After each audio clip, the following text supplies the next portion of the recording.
7 Strategies for Wealth and Happiness by Rohn. Strategy 4.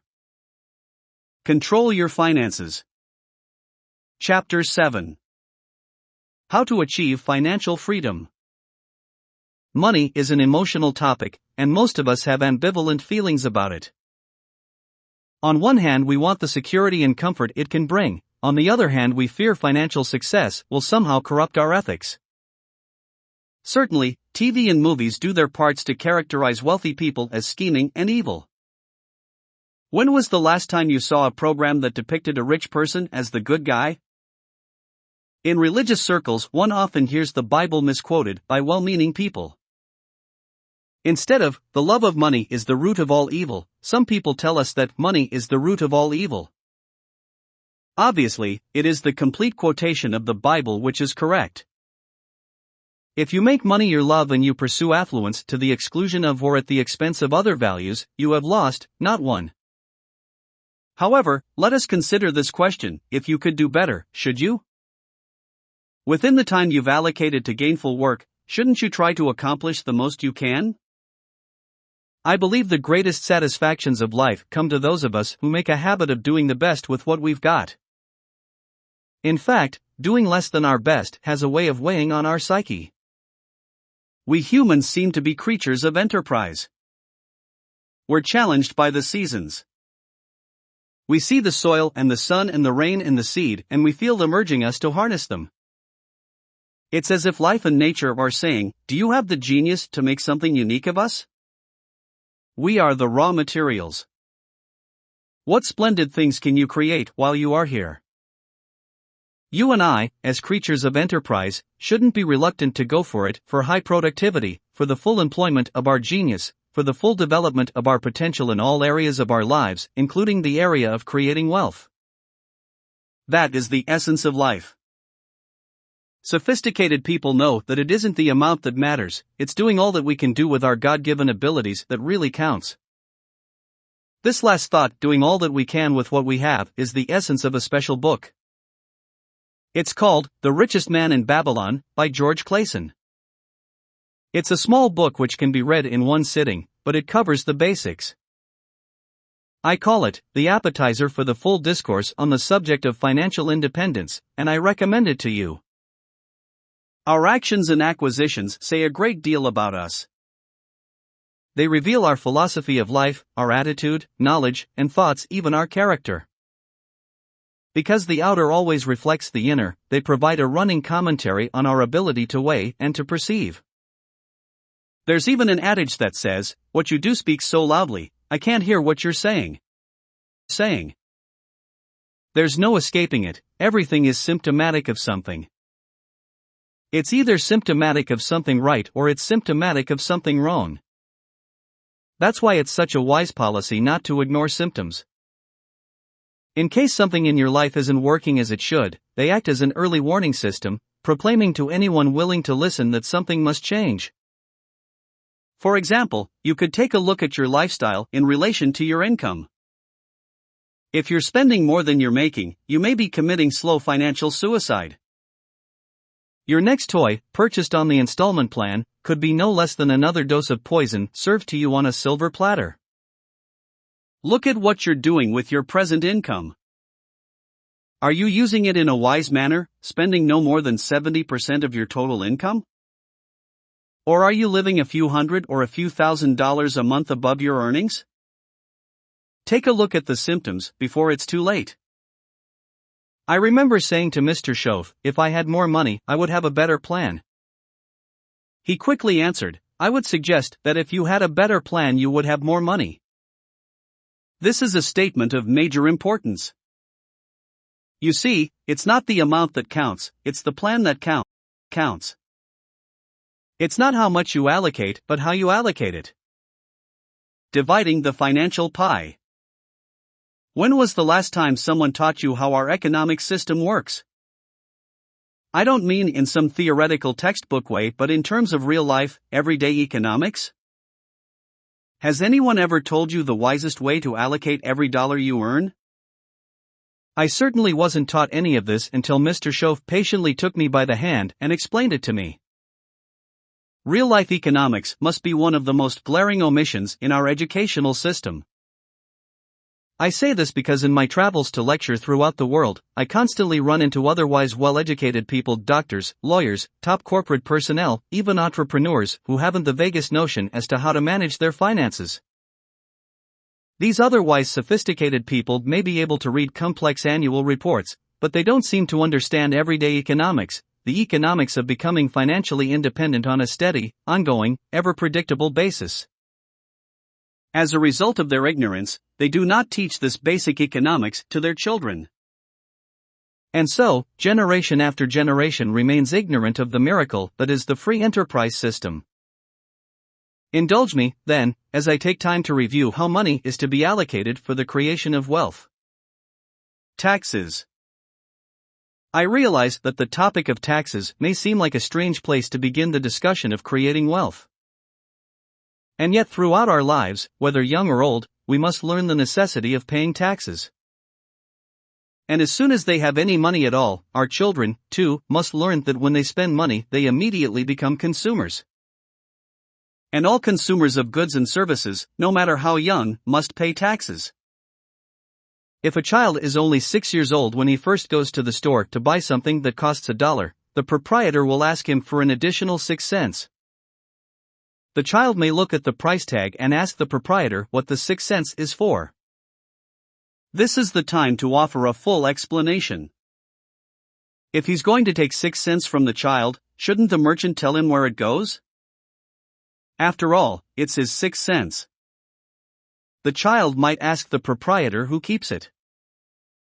The merchant would then explain that it's for taxes, that he doesn't get to keep it but merely collects it. The next two obvious questions the child might ask are who gets it and what's it used for.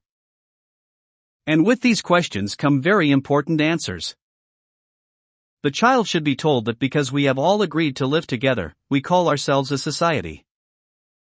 And for society to function properly, there are some things we cannot do for ourselves alone. For example, we cannot each build a piece of the street. The machinery would be too expensive, and it would take too long to learn how to use it. So we have a government. And a government is made up of people who do things for us that we cannot or do not want to do ourselves. Because the streets, the sidewalks, the police, and the fire department must all be paid for, we've agreed to add some money each time we buy something and give it to the government. Understanding this is important. Our children have to learn this. We have to learn this. We then move on to federal taxes. Here is a good way to explain federal taxes. I call it the care and feeding of the goose that lays the golden eggs. It's so important to feed the goose, not to abuse the goose or tear off its wings, but to feed and care for it. What's that you say? The goose eats too much? That's probably true. But then, don't we all eat too much? If so, let not one appetite accuse another. If you step on the scales and you're 10 pounds too heavy, you've got to say, yes, the government and I are each about 10 pounds too heavy. Looks like we both eat too much. No question about it. Every appetite must be disciplined, yours, mine, and the government's. Hey, we could all go on a diet. Mr. Schoaf urged me to become a happy taxpayer. Now, I must admit it took a while, but I finally did become a happy taxpayer. Part of this transformation occurred when I began to understand the function of taxes and that it is right for everyone to pay his or her fair share. I finally decided I didn't mind picking up my share of the tab for defense. It's so necessary for our safety as a country to keep the international bullies away. Some people say, why bother with all that expensive equipment? They won't come over here. Obviously, those people haven't been reading their history books. Others say, we're not about to pick up the tab for defense. Well then, I suggest they go to a place which doesn't offer defense as part of the package. If one is going to enjoy the benefits, one should pay a share. Jesus, the master teacher, gave some clear advice when he said, pay Caesar first. That's pretty clear, pay Caesar first. For some reason, he didn't qualify this statement or take the time to criticize the government. All he said was, pay Caesar first. I don't think we need a prophet to interpret that one for us. Now, before you go out and promptly fire your tax advisor, let me add this: don't pay more than you should. By all means, take advantage of the incentives. They were given to you as a reward for channeling your money into areas the government thinks help the economy. All I'm saying is that when everything has been computed, all legitimate deductions have been taken, and you reach that last line on your income tax form, whatever the amount, pay it. And pay with happiness, knowing that you're feeding the goose that lays the golden eggs of freedom, safety, justice, and free enterprise. Some goose, some eggs. Furthermore, I believe everyone should pay, even the poorest person. I don't care if it's just $1 a year. That would be enough. The point is that everyone should enjoy the dignity of paying his or her fair share. There is the story about Jesus and some of his disciples who were watching the people come to offer their contributions to the temple. Some came with large amounts. Others gave smaller amounts. Finally, a little old woman came and carefully put 2 pennies in the treasury. Jesus pointed to the woman and said, "Look at this wonderful woman who gave her 2 pennies." The disciples were puzzled. 2 pennies! They exclaimed. Of all the magnificent donations given here today, why are you pointing to this poor woman as an example? Jesus said, "You don't understand, but she gave more than anyone else."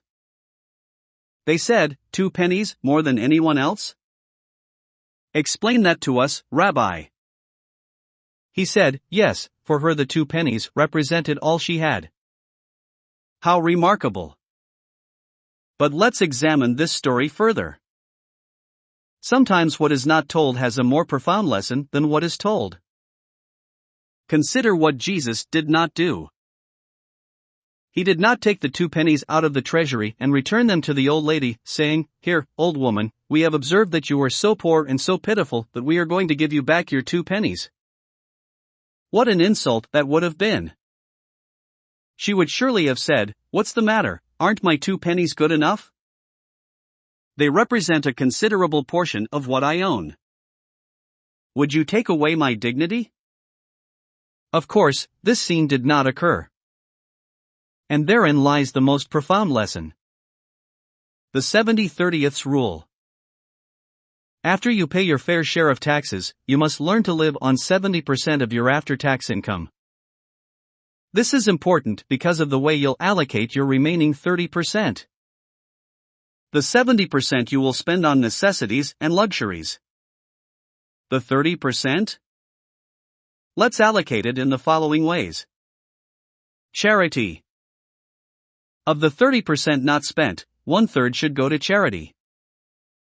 Charity is the act of giving back to the community that which you have received in order to help those who need assistance. I believe that contributing 10% of your after-tax income is a good amount to strive for. You may choose a larger or smaller amount, it's your plan. Some people like to give their charity through their church or community organization, others prefer to give it individually. But whether you administer it yourself or give your money to an institution to administer, be sure to set aside a percentage of your income for giving. The act of giving should be taught early in life. The best time to teach a child the act of charity is when he gets his first dollar. Take him on a visual tour. Take him on a tour of a place where people are truly helpless so that he learns compassion. If a child understands, he won't have any trouble parting with a dime. Children have big hearts. There is a reason why the act of giving should be taught when the amounts are small. It's pretty easy to take a dime out of a dollar. But it's considerably harder to give away $100,000 out of $1 million. You say, "Oh, if I had $1 million I'd have no trouble giving $100,000. I'm not so sure. $100,000 is a lot of money.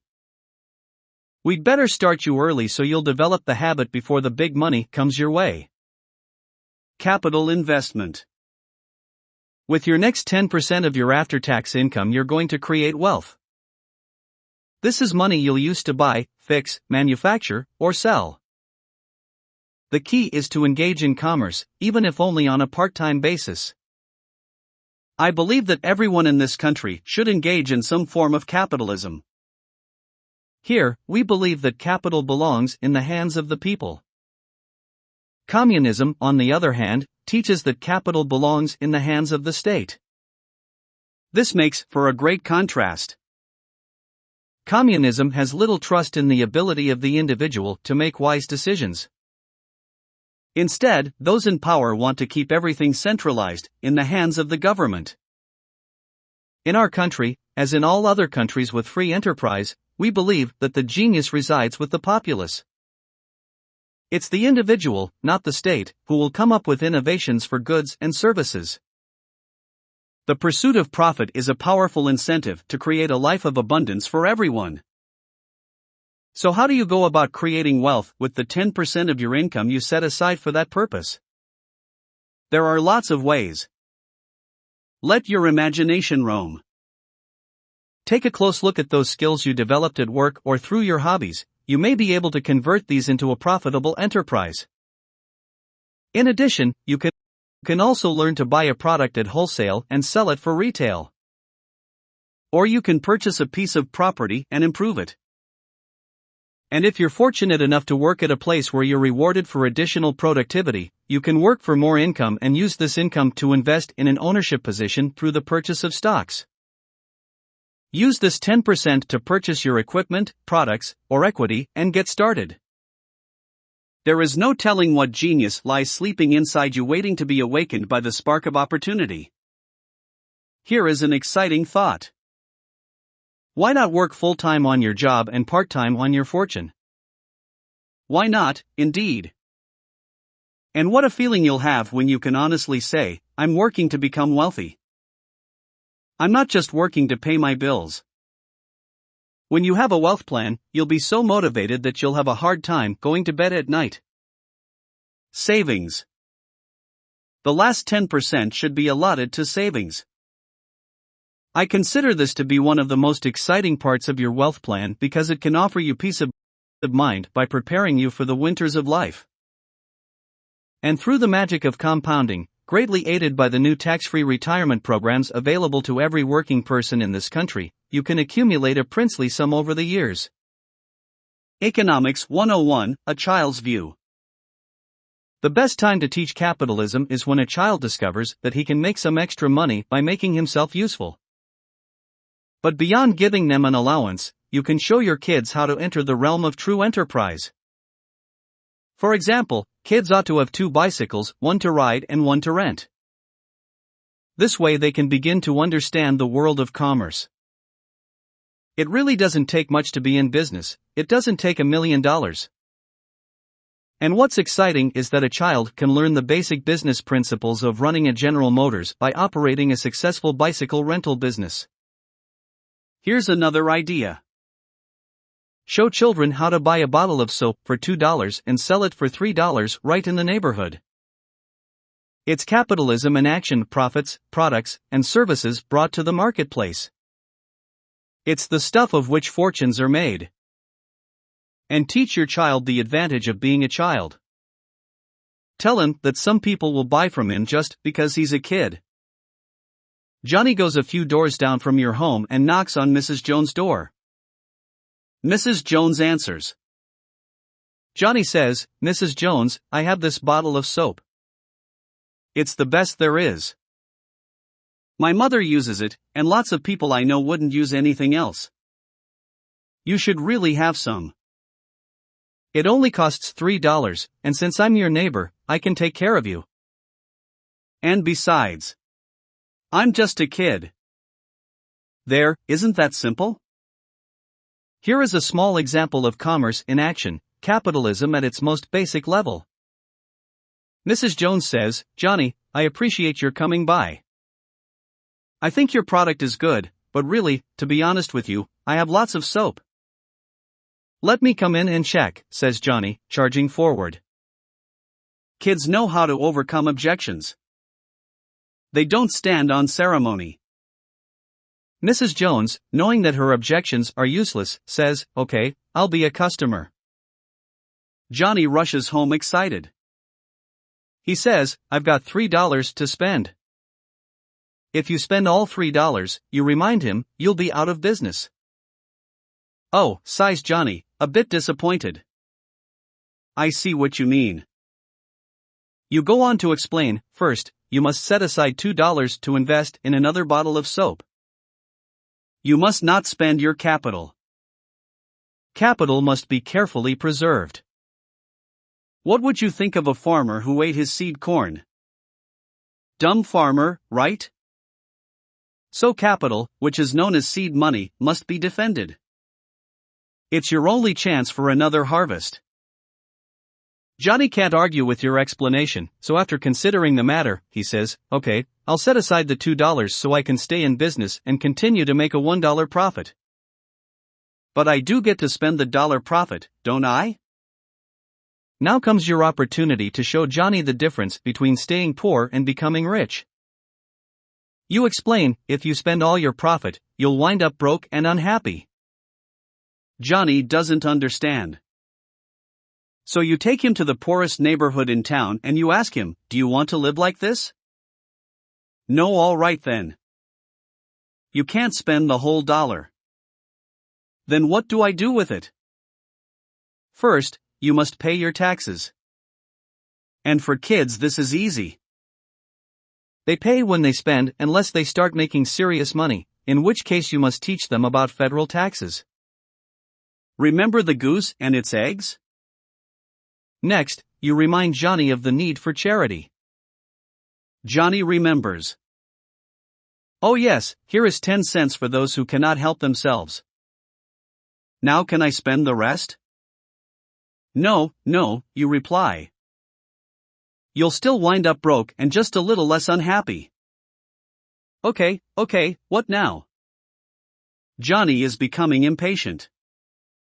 The next 10 cents out of your $1 profit is for the increase of your capital. If you keep setting aside 10 cents for every dollar you make, you'll someday have enough to buy 2 bottles of soap instead of 1. Oh, sure. Now Johnny is really catching on. If I can buy 2 bottles instead of 1, I save myself a trip and sell more bottles. How clever. Next, you explain that some companies will charge you less per bottle when you buy 2. If they sell 1 bottle for $2, they might sell 2 bottles for $3.80. Johnny is excited. Wow! He exclaims. When I sell it I can even make more profit. And it's true. Everybody benefits from the increase in capital. The company gets to sell 2 bottles at a time, Johnny saves a trip and some costs, and he can keep some of the savings or pass them on to Mrs. Jones as an incentive to buy 2 bottles instead of 1. Johnny says, "Hey, this is neat. Now do I get to spend the rest of my profit?" No, we still need to do one more thing. We're going to rent your money to the bank. How does that work? So you explain. Out of your profit you need to take out 10 cents and put it into a financial institution, like a bank. They are going to pay you a fee for renting your money.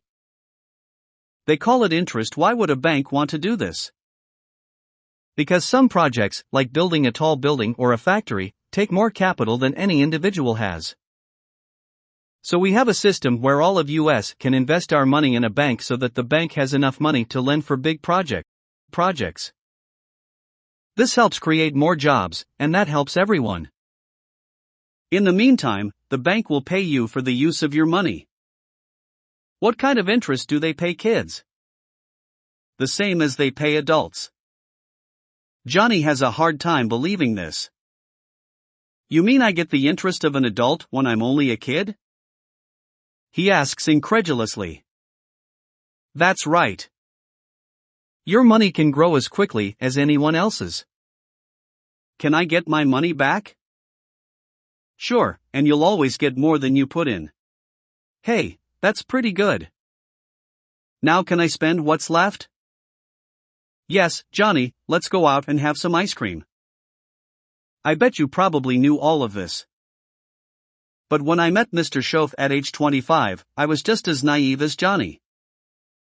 I wonder how many adults were never taught how they can have a wealth plan. If you have children, be sure to explain to them the wealth plan. Show them that if they start using the 70-30 formula while they're young, they will become financially independent at age 40. They could, then, spend the rest of their lives doing only what they want to do. Let me give you the definition of rich and poor. Poor people spend their money and save what's left.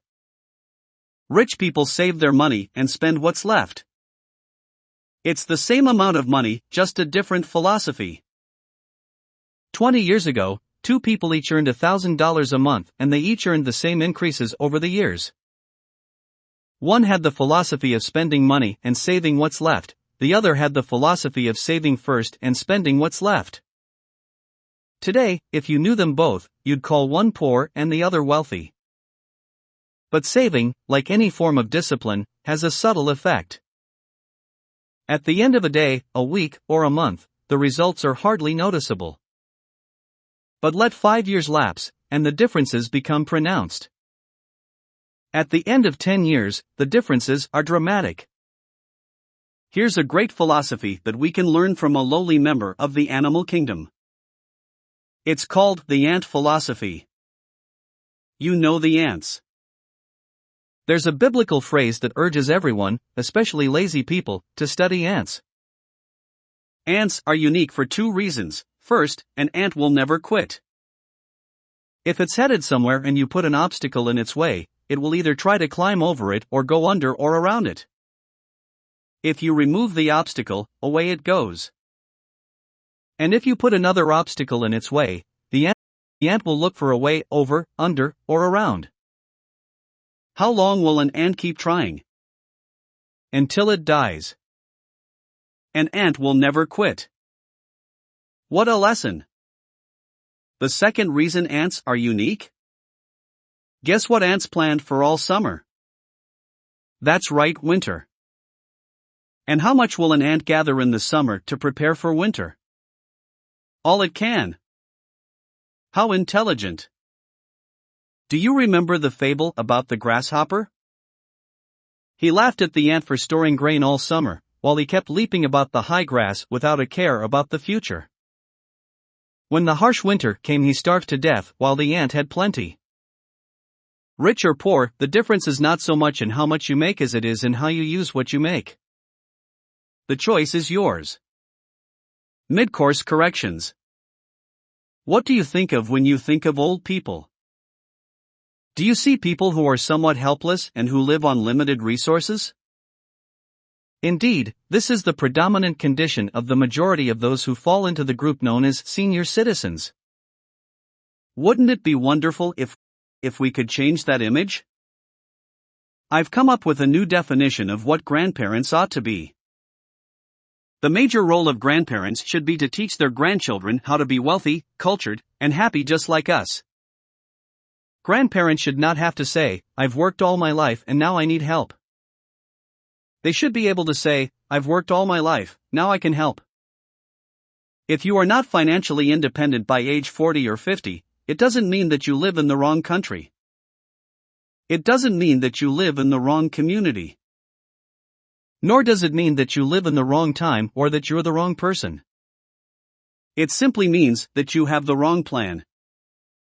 And you're far from being alone. Most of us get off course. When they send a rocket to the moon, they know the rocket will eventually get a little off course. The first set of guidance systems will not be enough for the whole trip. There will be need for a mid-course correction. You and I are no different. From time to time we, too, must execute our own mid-course correction if we are to become financially independent. After all, wouldn't you want to be the kind of grandparent who can serve as a role model for wealth and happiness? Keeping score. Soon after I met him, Mr. Schoaf asked me if I have a financial statement. I asked, "What is a financial statement?" Mr. Schoaf patiently explained that it's very important to know exactly where you are, without kidding yourself. Only when you know where you are can you possibly have a good plan for going forward to where you want to be. It isn't hard to do. You merely list the value of your assets on one side of a piece of paper and the total of what you owe, or liabilities, on the other side. Then, by subtracting your liabilities from your assets, you come up with the number which constitutes your financial net worth. Now it doesn't tell you what you're worth as a person, only what you're worth in monetary terms. I said to Mr. Schoaf, "My financial statement isn't going to look too good." He said, "It's not important how good it looks. What is important is that you do it." So I put together my first financial statement. I had lots of liabilities. I owed money to my parents, to the finance company, on my car, and to several other institutions who expected to be paid monthly. Now, on the asset side, I was scraping. I put down everything I could think of. I even included my shoes. After all, they were worth something. Wow, how embarrassing to have so little after 6 years of working. No doubt you're doing much better. But even if you're not, you need to have a financial statement. You don't have to post the results on a public bulletin board. It isn't important that you proclaim it to the community. But it's incredibly important that you know the score of your present financial game plan. With your financial statement, start keeping good books of your income and expenses. Have you ever heard the expression, "I don't know where it all goes"? Never be the one to say it. From now on, make a point of knowing exactly where it all goes and where it all comes from. Hey, I found out that just making good money isn't enough. I found out that a person can make $10,000 a month and still go broke. You say, how can you go broke making $10,000 a month? It's easy. Just spend $11,000. And believe me, when you make $10,000, it's not hard to spend $11,000. As someone once said, if your outgo exceeds your income, your upkeep will become your downfall. So become master over what you have and what you are. That's where the seeds of greatness are sown: great wealth, great health, great results, great influence, and great lifestyle. Take interest and even delight in doing the small things well. It will help you become a sophisticated person, one who knows the fundamental strategies for wealth and happiness. There is a biblical saying that if you will be faithful to a few things, you will someday become the ruler over many things. That's it, that's the philosophy that counts. Life is reluctant to hand over fortune and responsibility to someone who messes up his or her paycheck. But assume responsibility for keeping score of your financial life, and you have taken a major step to be trusted with a life of abundance. The wealth and happiness attitude. I used to say, I hate to pay my taxes. Mr. Schoaf said, well, you can live that way if you want to. That's certainly one attitude. I was a bit perplexed. I thought it was the only attitude to have. I wondered what he meant. I used to say, I hate to pay my bills. And he said, well, you can live that way if you want to. I thought it was the only way. I used to say, I hate to part with my money. Mr. Schoaf said, that's one choice for an attitude and lifestyle. Finally, I asked, is there another way to feel about these things? Mr. Schoaf answered, what if you said, I love to pay my taxes because I know that it is my part in the care and feeding of the goose that lays the golden eggs? What if you said, I love to pay my bills, reduce my liabilities, and increase my assets?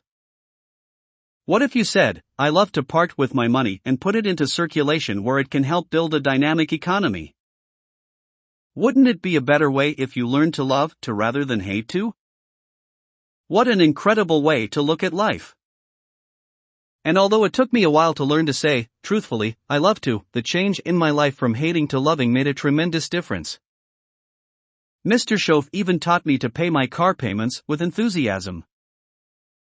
He said, next time you pay $100 on your installment loan, put a note inside the envelope that says, with great enthusiasm I send you this $100. Smiling broadly, he continued, you won't believe what a stir this will cause on the other end. They don't get many notes like that. But most important, you won't believe what will happen on your end. You'll feel in control, carrying with you a philosophy that brings joy instead of frustration. Financial independence? You can achieve it. Why not start today? All it takes is the discipline to apply the 70-30th rule to your life. Young or old, it's never too late to get on the right track.